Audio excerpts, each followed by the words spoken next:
You've been walking for days. Your body aches. You're dripping with sweat from the heat of the sun bearing down overhead. And yet you're wrapped up in layers upon layers of clothing. Even your face is covered. And you're wearing thick black goggles so that not a single centimeter of your body is exposed. Your journey has been long, and you feel like you might die from exhaustion or from overheating due to these multiple layers of clothes. But dying is better than being exposed. You saw it happen when your entire team changed. The light cannot be trusted, not even for a fraction of a second. It's been like this for years. You've learned and survived through painful experience. Many of those you used to know cannot say the same. You've been alone for so long. You might have given up all hope if it wasn't for the distress signal coming from a nearby SCP Foundation containment facility, Site-46. Any kind of survivors would be better than nothing, no matter what kind of sorry shape they were in, as long as they were still human. You find your way to an opening in the side of a mountain and slide into the cave, hoping you weren't spotted. The whole world is crawling with those things now. You can't let yourself be seen. As you trudge down the cave towards the entrance, you see what looks like a huge black snail trail splattered on the ground, leading into the facility. You try to avoid it and press on. You don't even need a key card to enter. The door has been left ajar. The facility reeks of those things, but you can't see any of them. You just hope they've moved on and left some human survivors in their wake. The place looks abandoned. Every step you take echoes through the empty halls. When you find that the elevator's out, you take the stairs all the way down to level B5, Keter Containment. Lucky for you, it seems all the cells are empty now. The horrors that were kept inside of them have all long since flown the coop. You keep following that slimy black trail until you find an abandoned office. There are no people here anymore. Just a broken barricade, some empty medicine bottles, and a bucket that the people inside the office had apparently been using as a toilet. You breathe a sigh of disappointment at finding no one alive here, but you're at least relieved to be out of the sun. You can finally remove your jacket and head wrap.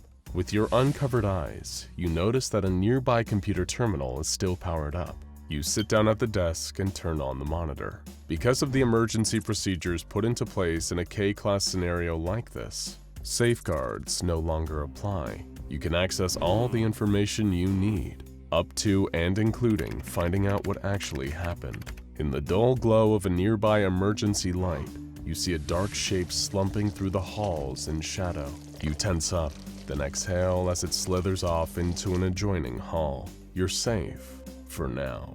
The terminal has finally loaded and authenticated your access. You're staring at the file for SD Locke's proposal for SCP-001 when day breaks. It's the only name you can give the apocalypse your world is currently experiencing.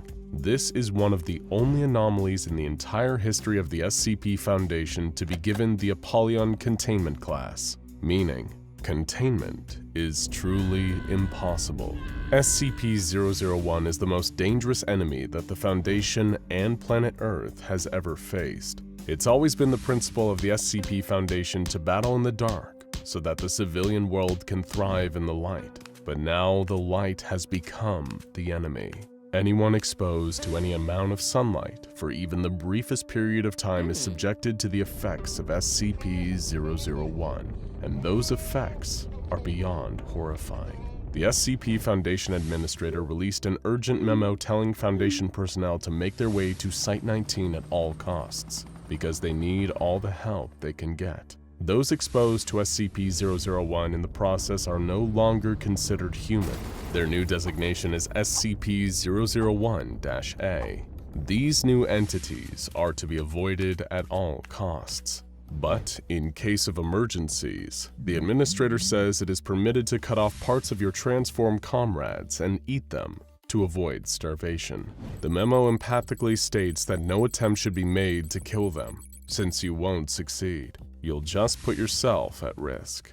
When the sun changed and became SCP-001, it instantly affected 6.8 billion innocent people. The second the visible light touched them, whether it was from the sun itself or even reflected off the moon, their bodies liquefied, melting like candle wax into puddles of living gelatinous slime. This effect isn't isolated to humans either. Any biological entity exposed to sunlight immediately underwent the same irreversible melting process into SCP-001-A, and the horror had only just begun. People transformed into SCP-001-A will remain shades of their former intelligence and personality. They may even try to will their new gooey mass into a shape resembling their original form. However, these individuals will lose their sense of self if they come into contact with other instances of SCP-001-A. When they come together, 001-A instances will bond on a molecular level, wading up into horrific giant blobs with only one purpose: integrating more matter into their bodies. That's why they have to be avoided at all costs. You continue to search the computer terminal for answers. Perhaps there was some kind of contingency plan put in place for this, some way to reverse the effects, or at least escape the nightmare Earth has become. Instead, you find a series of attachments linked to the SCP-001 file, detailing what seems to be the last days of the people who'd barricaded themselves in the facility. Most prominent among these were researcher Dr. Logan Igata, her wife Ari, a security officer named Commander Anad, and a few others. Dr. Igata had locked herself in the office where she recorded her final messages to the world. In the first audio log, Dr. Igata and her companions seemed afraid, but hopeful that there may be some way out of this situation. Dr. Igata reported that most of the workers at the facility were transformed during the initial event. Their melted bodies had fused outside the facility, and now they were trying to bust their way back in. The defenses had held so far though, and they seemed confident they would hold long enough for them to figure out a way to escape this awful situation. You open the second attachment, an incident report, and realize things may not have been as hopeful as Dr. Igata let on. She reported hearing the huge mass of melted creatures hammering on the door outside again, begging for them to come out and experience the sun with them. They wanted desperately to add to their ever-growing biomass. In order to experiment with what exactly would happen, they sent out one of their few remaining D-classes wearing a full protective suit. He didn't last long. The huge creature grabbed him with tentacles made of reconstituted flesh. It began ripping off his protective suit as he screamed for mercy. It was a monster made of dozens of people and animals. He could never overpower it. The second the sun touched his skin, he melted away and was absorbed by the great mass holding him in place. Guns were ineffective against these SCP-001-A super entities. Fire would do no good. It seemed that extremely low temperatures were the only way to slow the immense blobs down, and even then, not permanently. There was one ray of light in the darkness. The site director had a secret tunnel underneath his office, connected to a tram that could hopefully take them directly to Site-19 without risk of SCP-001 exposure. It was a good plan, and by far the best option they had available to them. But the best plans often don't work in practice. You open the next attachment on the terminal. This time, it's a video feed. You can actually see Dr. Logan Igata, and she looks harrowed by what she's experienced. As it turns out, while the others, including her wife Ari, attempted to exit through the tunnel, something had happened. Dr. Igata heard Ari's voice over her radio, but there was something wrong with it. It was too low, too guttural, and filled with gurgles. SCP-001 had gotten her. She was changed. The monster from above had crawled in through the ceiling. It had taken them, all of them, and converted them into something less than human.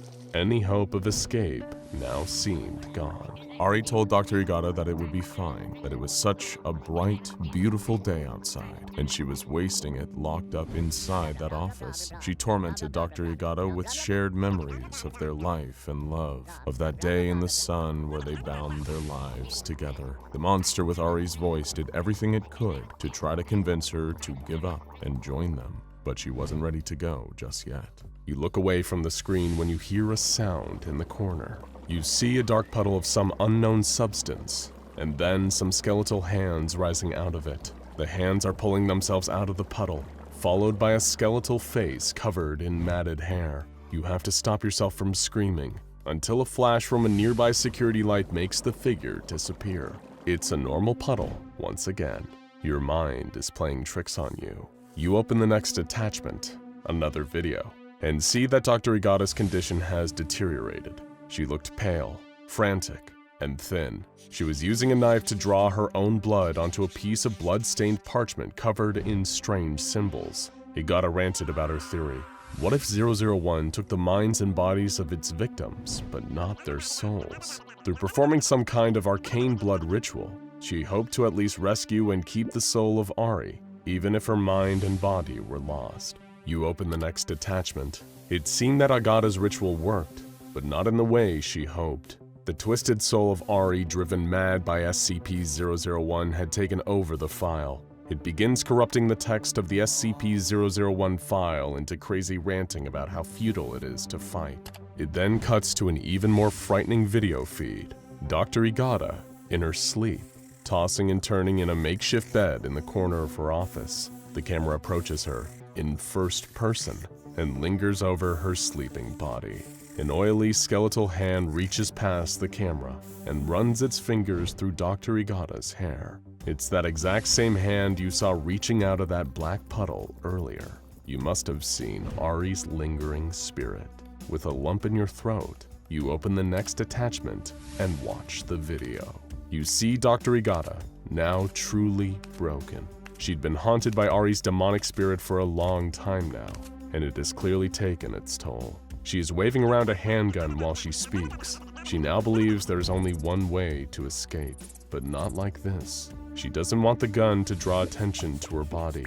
She doesn't want to become part of that mass, even if she is dead. She opens a drawer on her desk she's recording at and places the gun inside. Dr. Igata then apologizes to her loved ones who are likely long since dead or assimilated and turns off the recording for the last time. In that moment, you realize there's a single drawer in the desk in front of you. When you reach forward and open it, you see the same handgun Dr. Igata was holding is laying inside. You pick it up and study it, weighing your options. Perhaps there truly is no other way out. Then you see an update on the file. One more attachment has been added while you were studying the gun. You feel your heart pounding in your chest as you reach forward and open the attachment. The text has been changed entirely. The file on SCP-001 is now a poem, an ode to the sun and to the love they shared. Then a video file spontaneously opens itself on the screen. It's a video of you, shot from behind. You see those oily, skeletal hands reaching for you in the dark, just like they did with Dr. Igata. In that moment, you panic and fire the gun behind you, hoping to scare off the spirit.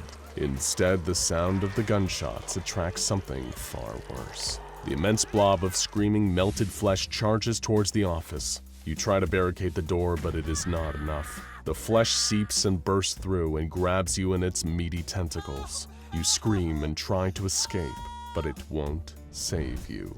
Nothing will save you. The flesh carries you upstairs, out through the empty halls, out into the cave. You can see the light in the distance as the blob ferries you towards it. You won't be alone for much longer. In fact, you won't be alone ever again. Now check out SCP-001, the Scarlet King, and SCP-001, Which is the Real 001 for more deep dives into SCP-001 mysteries and lore.